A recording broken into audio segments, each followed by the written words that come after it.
السلام علیکم شاعری کے بارے میں آپ تو شاید پہلے ہی جانتے ہوں گے، کیونکہ آپ شاعری اپنی کتابوں میں بھی پڑھ چکے ہیں، چاہے کسی بھی زبان میں ہو۔ شاعری اصل میں ہے کیا چیز؟ یہ بھی بات وہی ہوتی ہے جو ہم اس وقت بھی کر رہے ہیں یا آپ اس وقت بھی سن رہے ہیں، لیکن اس کا ایک الگ طریقہ ہوتا ہے، اس کا ایک الگ فارمیٹ ہوتا ہے،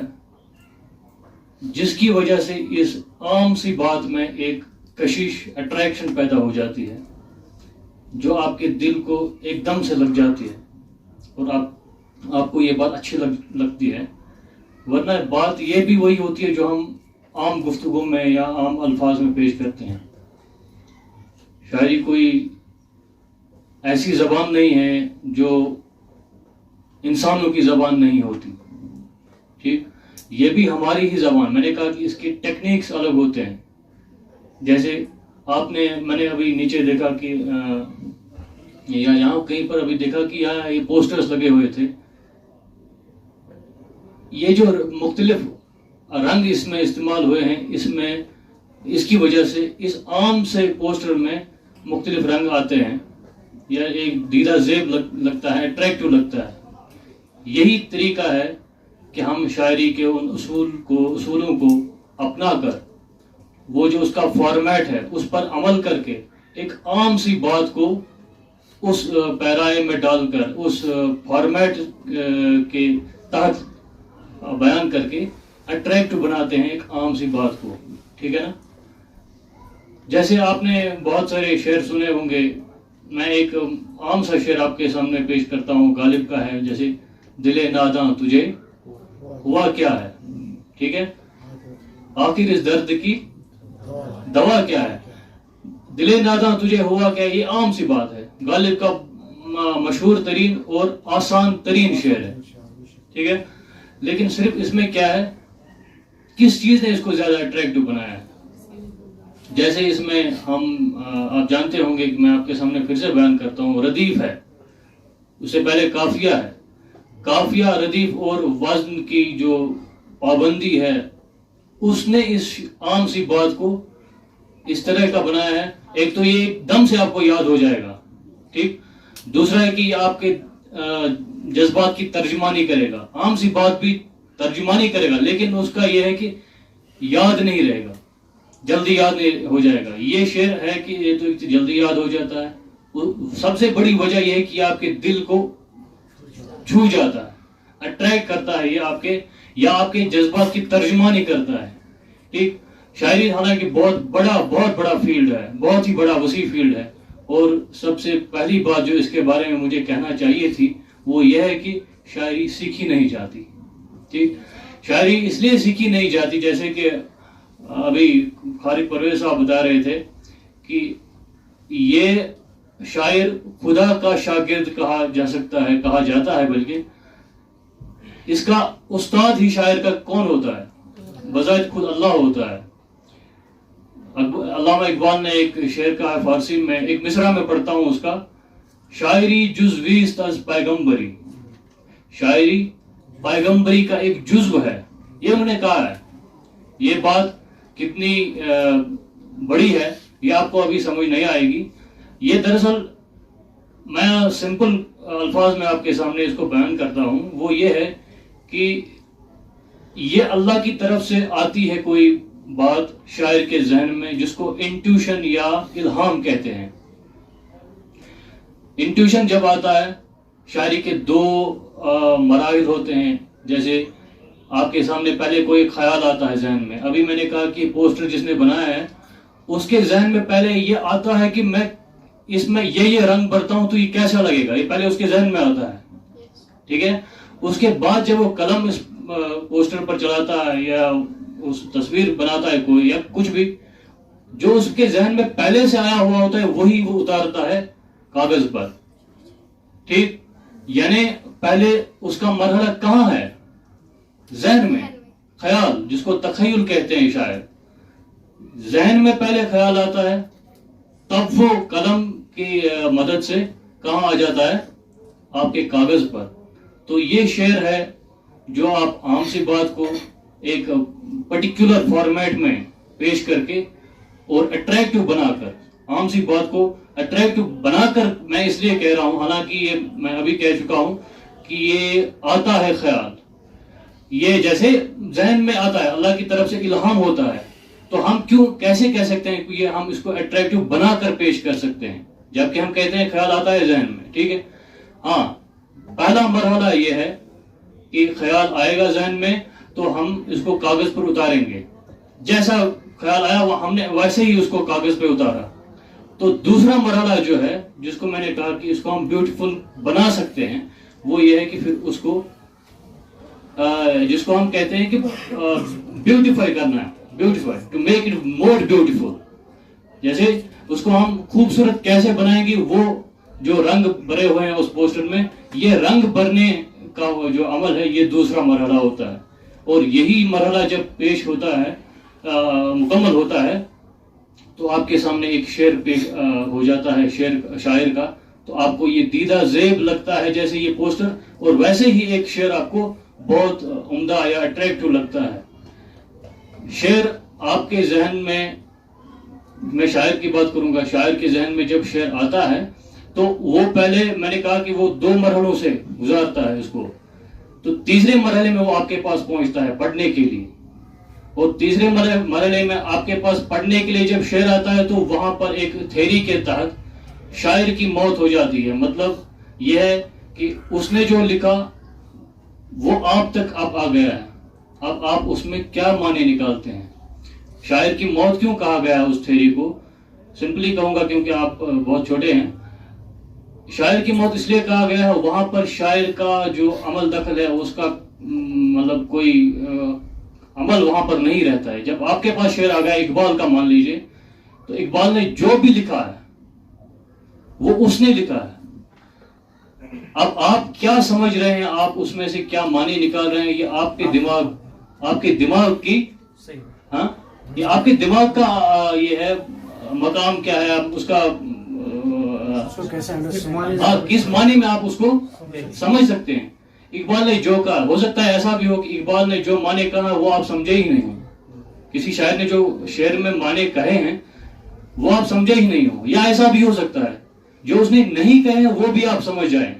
یعنی ایک شعر کے آپ 2 معنی بھی یا کئی معنی بھی نکال سکتے ہیں, حالانکہ شاعر نے تو ایک ہی معنی بتا دیے ہوتے ہیں, ایسا بھی ہو سکتا ہے. اور شعر اسی چیز کا نام ہے. جو ایک شاعر نے کہا ہے کہ کہانی میری روداد جہاں معلوم ہوتی ہے, کہانی میری روداد جہاں معلوم ہوتی ہے, جو سنتا ہے اسی کی داستان معلوم ہوتی ہے. ٹھیک ہے, جیسے میں نے اپنی بات کی تھی, لیکن جب آپ نے پڑھا آپ کو لگا کہ یہ میری بات ہے. یہ ہے شعر, یہ ہے وہ جو عمل ہم اس شعر, جس عمل سے ہم اس شعر کو گزارتے ہیں, وہ اس کو اتنا بیوٹیفل بناتا ہے, اتنا اٹریکٹو بناتا ہے, اور اتنا آپ کے مطابق بناتا ہے. جیسے غالب کے بارے میں کہا جاتا ہے, انہوں نے جو شعر کہے ہیں وہ زندگی کے کسی نہ کسی موقع پر یا کسی نہ کسی سچویشن میں فٹ ہو ہی جاتے ہیں. حالانکہ غالب کا بہت بڑا کوئی دیوان نہیں ہے, لیکن اس کے بعد بھی انہوں نے اپنی زندگی میں کہا. ان کو کیا پتا تھا کہ یہ 200 سال کے بعد, ہم ان کو 150 سال کے بعد آج پڑھ رہے ہیں, ان کو کیا پتا تھا کہ آج کے زمانے میں کیسی دنیا ہوگی, نہیں پتا تھا نا. لیکن ان کے شعر آج بھی ہم پڑھتے ہیں اور آج بھی وہی لگتے ہیں, جیسے کہا گیا کہ ہمارے لیے کہے گئے ہو. یہ ہے شعر. باقی میں نے کہا تھا کہ پہلے ہی کہا میں نے کہ شعر عام سی بات کو ایک مخصوص اور ایک الگ فارمیٹ جو اس کے لیے طے کیا گیا ہے, وزن اور ردیف قافیہ کے پیرائی میں بات کرنے کا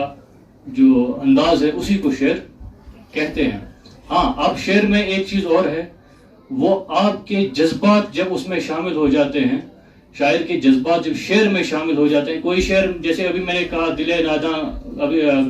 تجھے ہوا کیا, غالب کا شعر ہے, یہ ایک سرسری شعر ہے اگر ہم اس کو کہیں.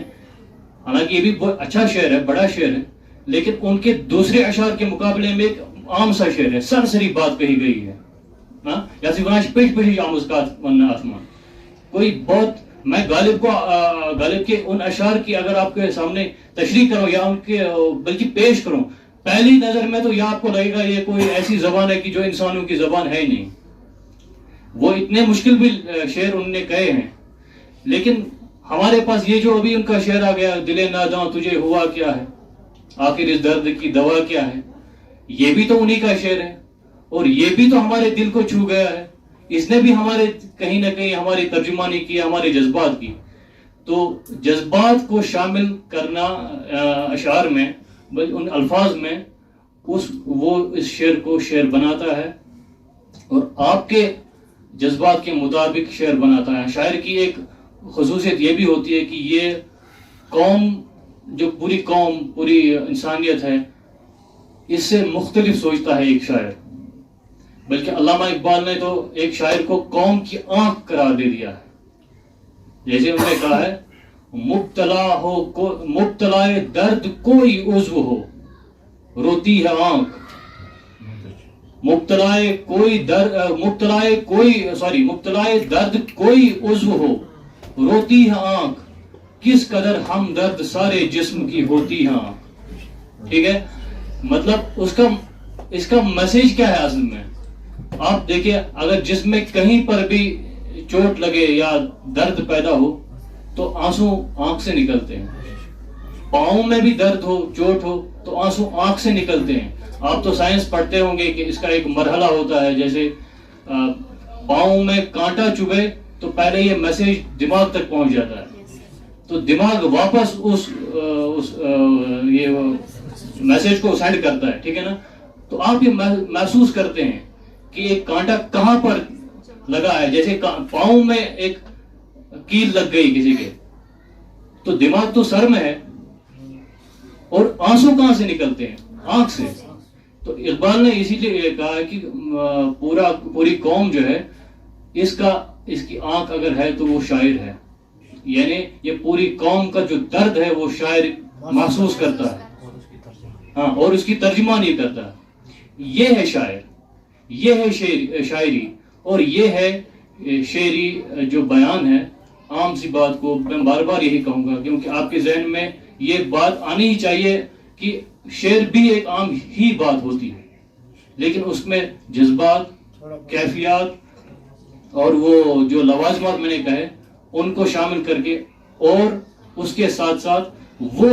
اللہ کی طرف سے آیا ہوا خیال یا تخیل جس کو کہتے ہیں الہام، اس کو جب شامل کرتے ہیں وہ شعر بن جاتا ہے. باقی بہت سارے شعر ایسے بھی ہیں، میں نے پہلے بھی کہا، جو آپ کے ذہن میں آئیں گے ہی نہیں، کہیں گے کہ یہ کتنا مشکل ہے. حالانکہ غالب کو کہا گیا کہ آپ بہت مشکل کہتے ہیں، مشکل اشعار کہتے ہیں. دیکھیے ان کے لیے بھی مسئلہ تھا. انہوں نے جب اس بات کو جب ان میں اس پر سوچا، ہم نے کہا کہ بلکہ انہوں نے شعر میں جواب دے دیا. پھر انہوں نے کہا کہ آسان کہنے کی کرتے ہیں فرمائش، یعنی لوگ مجھ سے شعر آسان زبان میں کہنے کی فرمائش کرتے ہیں کہ اے غالب آپ اتنے مشکل الفاظ میں شعر کہتے ہیں کہ ہمیں سمجھ نہیں آتا. تو انہوں نے پھر شعر میں اس کا جواب دیا کہ آسان کہنے کی کرتے ہیں فرمائش. پھر دوسرا مصرع فارسی میں ہے، گویم مشکل وگرنہ گویم مشکل. مطلب کیا ہے کہ لوگ مجھ سے کہتے ہیں کہ آپ آسان زبان میں بولیے یا آسان ترین شعر کہیے. اگر میں آسان کہتا ہوں، آسان زبان میں کہتا ہوں، آسان طریقے سے کہتا ہوں، وہ میرے لیے مشکل ہے، کیونکہ میں پھر اپنی بات رکھ نہیں پاتا. جو میں کہنا چاہتا ہوں وہ میں کہہ نہیں پاتا اگر میں آسان کہوں. اور اگر میں مشکل کہوں، مشکل زبان میں، پھر وہ لوگوں کے لیے مشکل ہے کہ وہ سمجھ نہیں پاتے. شاعر اس کشمکش سے گزرتا ہے. اس کو دو چیزیں ذہن میں ہوتی ہیں اس کے، ایک کہ میں جو بات کہہ رہا ہوں کیا میں اس مقام پر پہنچ کر بات کہہ رہا ہوں کہ جو میں کہنا چاہتا ہوں، یا اس طریقے سے بات کہہ رہا ہوں کہ جو میں کہنا چاہ رہا ہوں. دوسرا اس کے سامنے یہ سب سے بڑا مسئلہ ہے کہ جو میں بات کہہ رہا ہوں کیا وہ جو سامنے ہیں میرے قارئین، جو پڑھنے والے ہیں یا جو سننے والے ہیں، کیا وہ سمجھ سکتے ہیں؟ یہ اس کا سب سے بڑا مسئلہ ہے. تو کہیں پر آپ نے مشاعرے دیکھے ہوں گے ای ٹی وی وغیرہ پر یا بہت سارے اور بھی چینلیں ہیں، آج تو یہاں کشمیر میں بھی مشاعرے ہوتے ہیں, اور یہ مشاعرہ کلچر صرف بر صغیر میں ہے, باہر کہیں نہیں ہے. یہ آپ دبئی وغیرہ جو ہم لے کر گئے ہیں, یہ بھی ہم ہی لے کر گئے ہیں وہاں یہاں سے ہی. ورنہ اگر انگلش کی شاعری ہے, شیکسپیئر کو آپ, جان ملٹن کو پڑھیں یا باقی لوگوں کو بھی پڑھیں, وہاں آپ دیکھیں کہ انہوں نے کبھی مشاعرے نہیں پڑھے ہیں, کبھی وہ مشاعروں میں گئے ہی نہیں, لیکن ان کی شاعری پھر ہم تک کیسے آ گئی, وہ زندہ کیسے ہے. مشاعرے میں ایک چیز ضرور یہاں ایڈ کرنا چاہوں گا. مشاعرے کا کلچر جو ہے, اس کے ساتھ ہو سکتا ہے کسی کو اختلاف بھی ہو, لیکن میں یہ ضرور کہوں گا کہ مشاعرے میں یہ چیز شاعر کو ذہن میں رکھنا ہی ہوتی ہے کہ جو آڈینس ہے اس کی سطح کا شعر پیش کیا جائے, یعنی وہ بات جو وہ سمجھے. اور آپ اکثر دیکھتے ہوں گے کہ مشاعرے میں عشق و عاشقی والے شعر ہی سنے اور سنائے جاتے ہیں. اس کی وجہ یہی ہے کہ جو آڈینس ہوتی ہے ان کی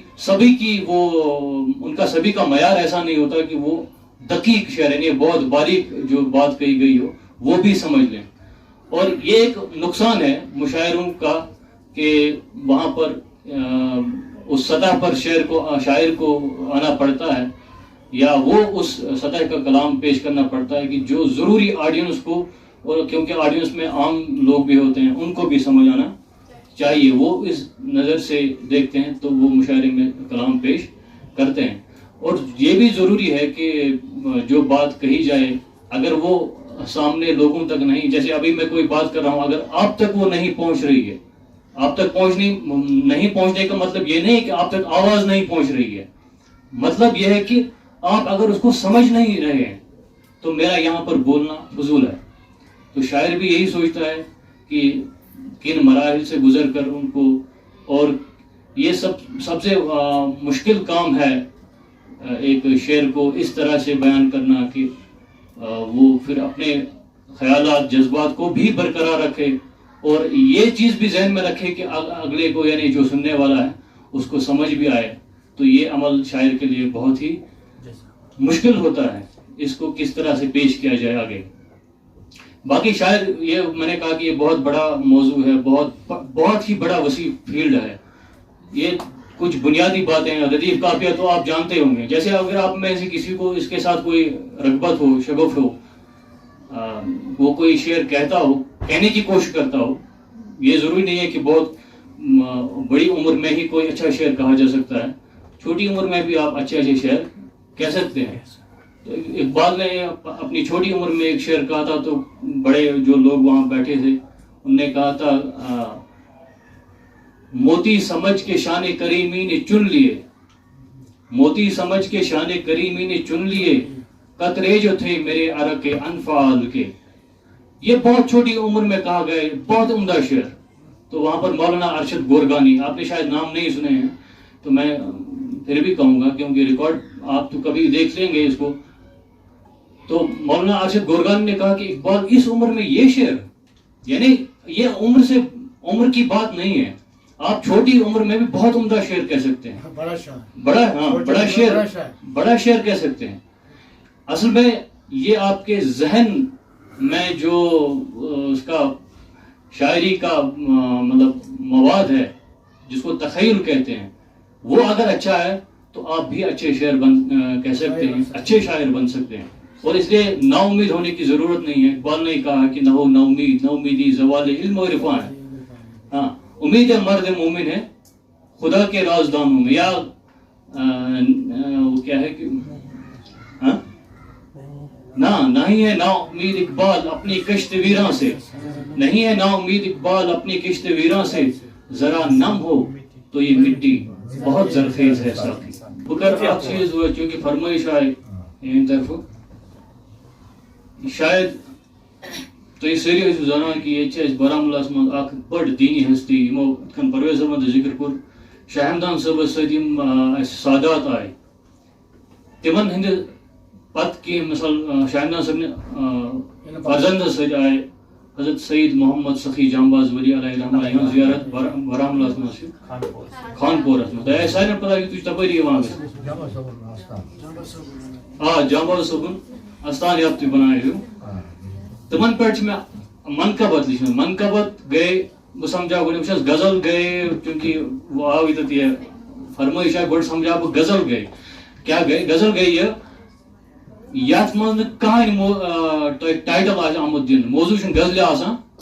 کہین ات مز ہیکو تھی کہاں تھی کت کرت اس کے غزل کے بارے میں یہ کہہ سکتے ہیں کہ ہر شعر میں الگ موضوع اور ہر شعر میں ایک الگ موضوع کے ساتھ مکمل موضوع ہونا چاہیے ایک ہی شعر میں ساری بات مکمل ہونی چاہیے یہ غزل کی پابندی ہے الگ بھی ہو اور مکمل بھی ہو ٹھیک ہے اور غزل کا کوئی ٹائٹل نہیں ہوتا یعنی اس کا کوئی موضوع نہیں ٹاپک نہیں ہوتا ہر شعر میں آپ الگ الگ بات کہہ سکتے ہیں اور غزل میں سب سے بنیادی جو موضوعات بیان کیے گئے ہیں یا اب بھی کیے جا رہے ہیں وہ عشق عاشقی کے بیان جو موضوعات پیش کیے جاتے ہیں یہ بنیادی موضوع ہیں غزل کے لیکن غالب کے بعد سے یا بلکہ غالب کے دور سے ہی اس کے زمانے سے ہی غزل میں سائنس کے موضوعات بھی شامل ہوتے گئے دوسرے موضوعات بھی میں مثال کے طور پر آپ کو بتاتا ہوں کہ سائنس کے موضوعات بھی شامل یعنی ہر طرح کے موضوعات اب غزل میں پیش کیے جاتے ہیں اب سائنس ہی یا عشق و عاشقی ہی کی باتیں غزل میں نہیں کی جاتی ہر طرح کے موضوعات بیان کیے جاتے ہیں حمد کہتے ہیں اس نظم کو یا اس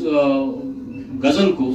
ہاں صنف کو بالکل صحیح لفظ ہے صنف کو جس میں اللہ کی تعریف کی جائے اللہ کی تعریف کی جائے اس کو پرٹیکولر نام دیا جاتا ہے حمد کا اور نعت بھی جو ہے وہ ایک ایسی صنف ہے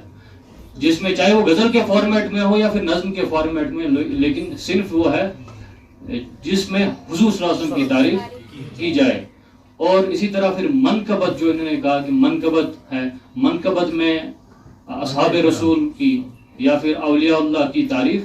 کی جا سکتی ہے تو منقبت میں نے لکھی ہے حضرت سید محمد سخی جامباز ولی علیہ رحمہ پر میں اس کے اشعار پیش کرتا ہوں آپ کے سامنے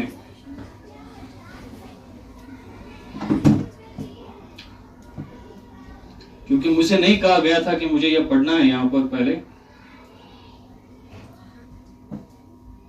2 منٹ لگتے ہیں سوری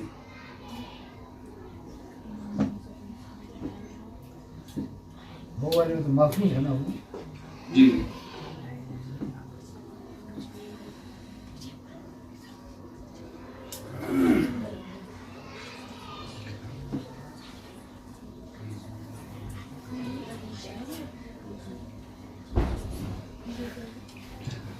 اس سے پہلے میں ایک نعت پڑھتا ہوں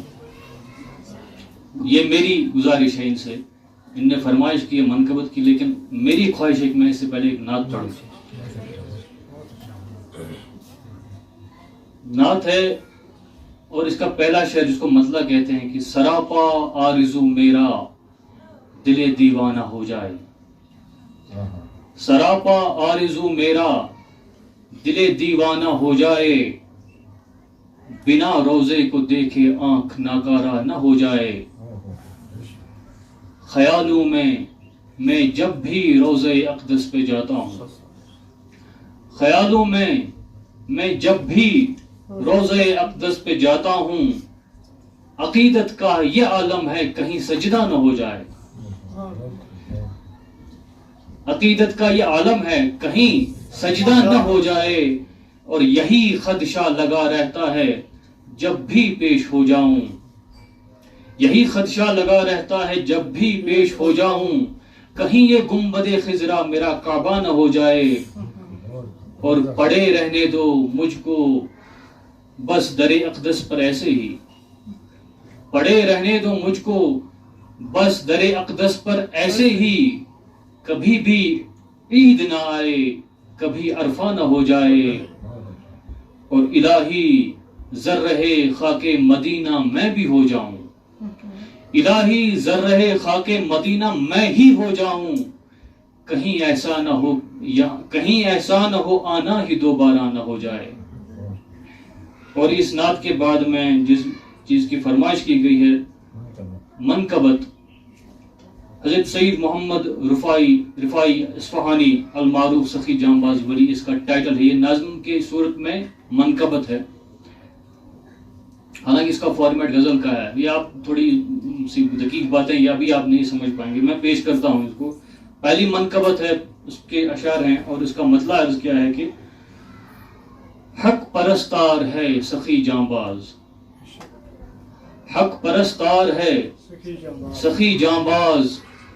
سر اسرار ہے سخی جانباز، اور صبر و ایثار ہے سخی جانباز،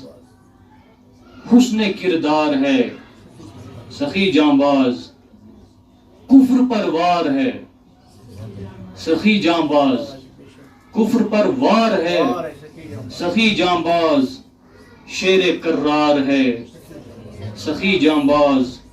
اور دوست کا دوست ہے مدینے میں، دوست کا دوست ہے مدینے میں، یار کا یار ہے سخی جانباز، اور احمد مجتبیٰ کے عاشق کا، احمد مجتبیٰ کے عاشق کا ناز بردار ہے سخی جانباز،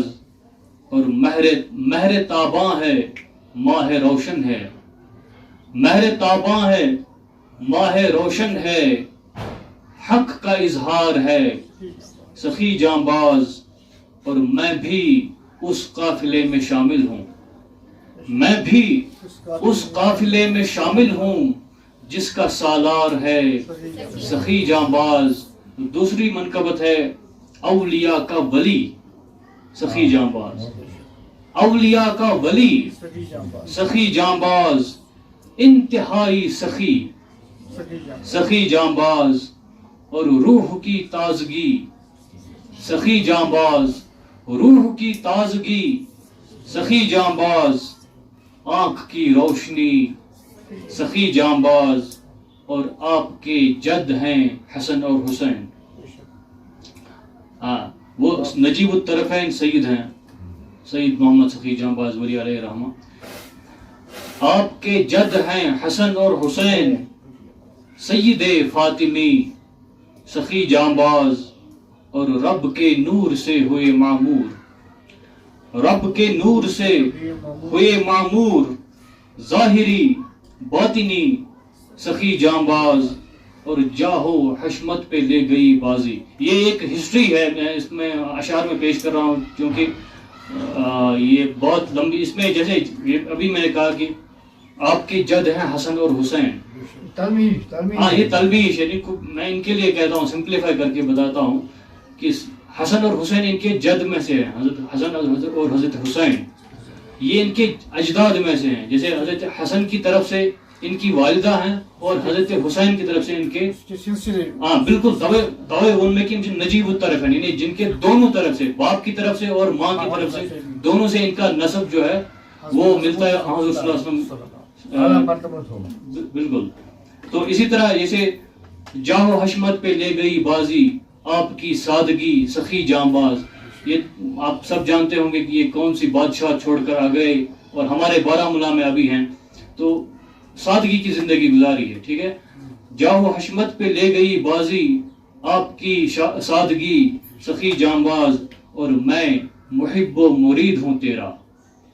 میں محب و مرید ہوں تیرا، آل نبی سخی جانباز، اور تیرے دربار سے عقیدت ہے، تیرے دربار سے عقیدت ہے میری بختاوری سخی جانباز۔ اور تیسری منقبت ہے، آخری منقبت ہے یہ جو میں پیش کر رہا ہوں، درس صلی علی سخی جانباز، درس صلی علی سخی جانباز، آل خیر الورا سخی جانباز، اور ضوء شمس الہدا سخی جانباز، نور بدر الدجا سخی جانباز، اور عشق و صدق و صفا سخی جانباز، حلم و صبر و رضا سخی جانباز، اور دل برم زہے قسمت، دل برم زہے قسمت، دل کشا دل ربا سخی جانباز، اور بن کر آئے ہماری کشتی کے، بن کر آئے ہماری کشتی کے، نا خدا با خدا سخی جانباز، اور ہم کہاں سے تلاش کر لائیں، ہم کہاں سے تلاش کر لائیں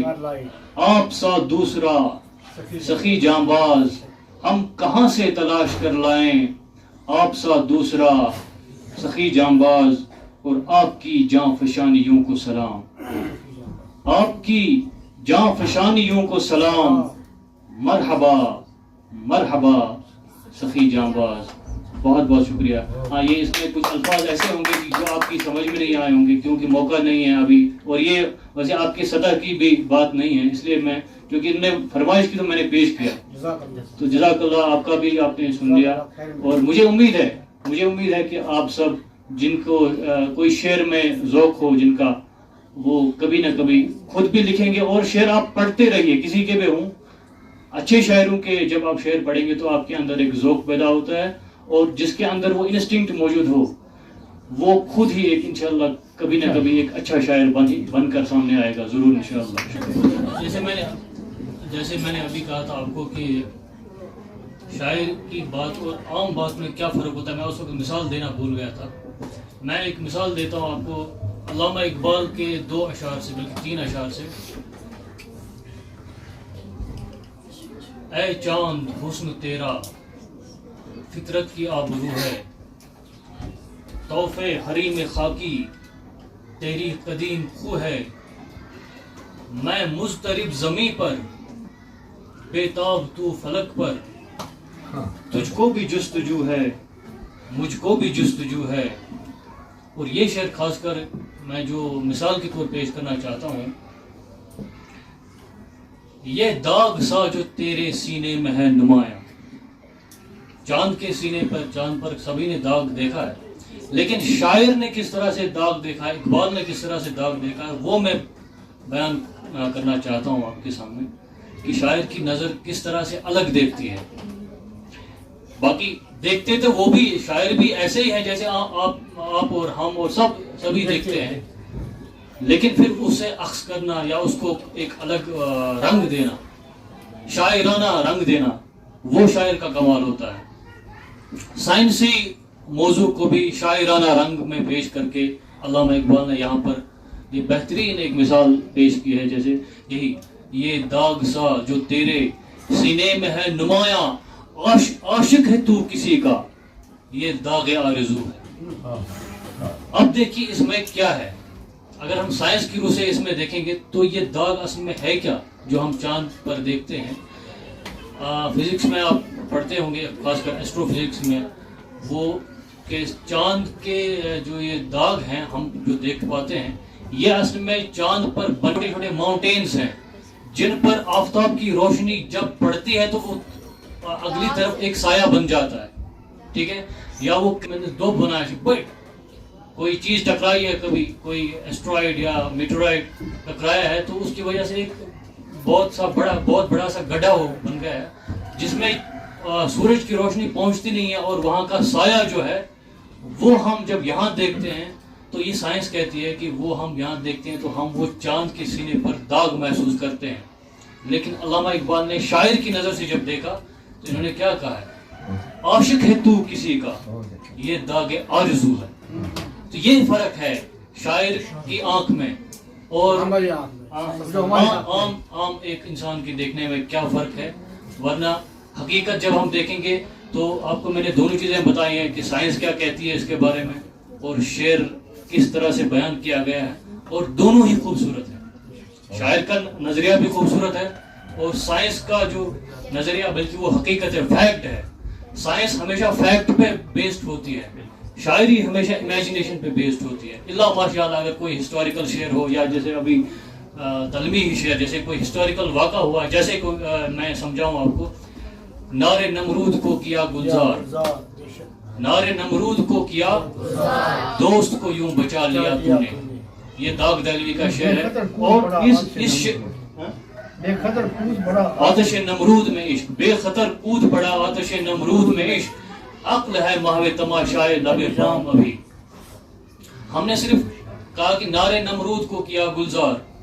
دوست کو یوں بچا لیا تو نے، میں نے شعر پڑھا، آپ کے سامنے خود ہی وہ واقعہ آ گیا جب حضرت ابراہیم علیہ السلام کو